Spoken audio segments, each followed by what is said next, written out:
I think obviously, we got to do a better job of coaching. We got to do a better job of executing on a more consistent basis. We were able to do some things, but just not nearly enough to put ourselves in a position to win. We saw, for example, like it or not, there are always going to be comparisons between Rousseau and Phillips because they both came from the University of Miami. We saw Rousseau have an impact on the game. Where is Phillips right now in his development? Well, he's continuing to improve. He's getting more reps. He's getting more opportunities. I think as it goes, the things that he's doing well that we can improve on, and the things that he can get better at. I think he's working hard to do that. I think the key for us is constant improvement, and and hopefully when he gets his opportunities, he's able to make the most of them. Is there any frustration on his part that you're sensing that he's not able to make a big splash right off the bat? I don't want to speak for Jalen on that. You'd have to ask him. I think for everybody it's a process, and I think plays are, especially a lot of times splash plays, they usually come from good team defense, and obviously we need to do a better job of making sure that we have all 11 guys in the right spots and executing the way that we should, and I think then the plays will come. And I think it's really it's a team-oriented thing. Like I said, we don't really celebrate the individuals. We celebrate the team aspect of it, and kind of all the guys coming together. And then again, we have a selfless group of guys. So when somebody does make a play, they usually know and understand that there's somebody else that set up that play. What's lacking in the pass rush right now? Well, I think we got to do a better job of coaching it. We got to do a better job of executing, and we got to understand how it works together. It's not just one guy, and we got to do a good job of marrying the coverage with the rush. And there's multiple ways to rush the passer. Obviously, we've got to get better at that and do it more. I would say consistent. Of what we're asking guys to do, and like I said, it starts with the coaching. We can coach it better, and we play it better, and execute it better for sure. I don't have the stat off the top of my head, but I know Baker spent a fair amount of time recovering. Is that a potential solution toward pass rush needs to send it after the quarterback some more?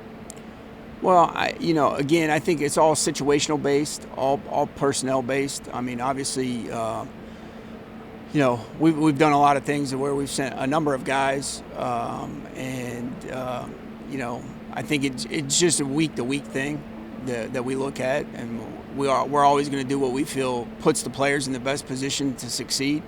It doesn't always turn out that way, but that's always at the forefront of our thought process for sure. I think it was I want to say the first touchdown. That was kind of a strange play where Diggs fell down, got up, and caught the ball, and X was left behind on that play. What did you see on the film? Did X not think that Diggs was going to be able to get up and be a factor? Is that what was going on there? Well, again, I think there were a number of factors on that play. I mean, we had an opportunity to get Allen on that play. We missed that. We had good initial coverage on the play, and then we just kind of, lost our eyes on the coverage as the play went. So, I mean, that's kind of what happened there. And that was the second one of the game. Your thoughts on Waller? You got to deal with that guy again.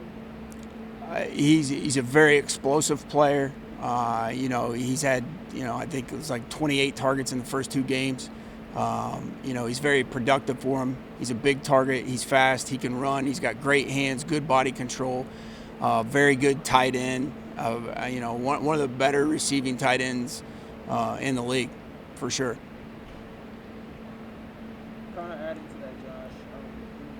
In defending Darren Waller, I know I was watching the Monday night game with the Ravens, and they did a lot of different things in terms of maybe chipping him, not as much as chipping him before they rushed, kind of limiting coverages. Do you see that? Is that kind of the effective way to go instead of maybe putting one guy on him?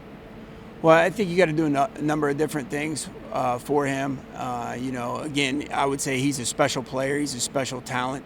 Obviously, there's a reason they target him as much as they do. They have a great amount of confidence in him, and they should. He makes a lot of plays. Yeah, we're going to have our hands full this week for sure. And then kind of looking back in this game, I know Eric Rowe only played about 26 snaps. You saw Javon Holland get a lot of snaps for Brandon Jones. I mean, do you have like a set nickel corner, or is it really just package based? I know that the Bills do run a lot of 4 or 5 receiver sets, but is it just kind of package based and any guy can kind of get thrown in there week to week? We feel very confident in a lot of our guys, and unfortunately, we can only put so many of them out there at a time. And each week, it could be a little bit different based on what we feel is best and best for our personnel against their personnel. So, again, confident in a lot of those guys back there, and we feel like they can play and they can help us. And each week, it's just kind of a decision which guys you feel like you can put in the best position to help us win as a team. And kind of building off of that, I know the depth chart, when you ask a lot of questions about the depth chart, it has Javon Holland listed as maybe like a backup free safety, but do you kind of just view all those safeties as kind of interchangeable given the defense and the fact that you might be 2 deep, you might be 1 deep, you might have guys playing closer to the line of scrimmage? You just kind of see it all as interchangeable? I think one of the things that, like, no matter what package, what grouping, anytime, whether it be safeties, whether it be, D-line, if you see us, march guys out on the field, we're pretty confident that they're going to help us achieve what we're trying to do. So, I mean, we have a confidence in a lot of our guys and, feel comfortable rolling them. And, again, it's going to be a week-to-week thing on which, guys that we feel like give us the best opportunity to win. Josh, I had one specific question, even while acknowledging 8 zillion times more about NFL defense than me. Could a case be made, because of Baker's success rushing the passer last year, to use him more in that role? I've looked at the snaps. A fairly small percentage of his snaps on pass rushing plays this year have been rushing the passer as opposed to coverage. Can a case be made to use Baker more as a rusher? Well, I think, again, Bake gives us great versatility. I think he can do a lot of things. And, again, it's a week-to-week decision on what we feel is best for the group, whether he's covering or whether he's rushing. So he's more than capable of doing all those things. And, again, it just comes down to, what we feel like will put the guys in best position that week. And, and then there's always other variables of what the other offense is actually doing to you. And do you need extra guys in coverage, or do you need extra guys in the rush? And can you find a balance between the two? Because if you put more guys in the rush, you got less guys in the coverage. If you put, more guys in coverage, and you got less guys in rush. So it's always kind of a catch-22 there, and you try to find a balance of that. And overall, are you getting enough pass rushing without blitzing at this point, or do you think that you're simply not getting enough with 4-man rushes? Well, again, I think, when it comes to the first 2 weeks of the season, I think, we can coach it better, we can play it better, we can execute better. I think we need to improve. I think we need to keep striving to improve. I think, again, the game plans will probably differ, vastly from week to week based on who's available to us and who we're facing. But I think we can improve in all areas, to be honest with you, Barry, for sure. Where are you now in terms of compensating for the absence of Raekwon Davis? I couldn't help but think of Davis on that long run that they busted right up the bat.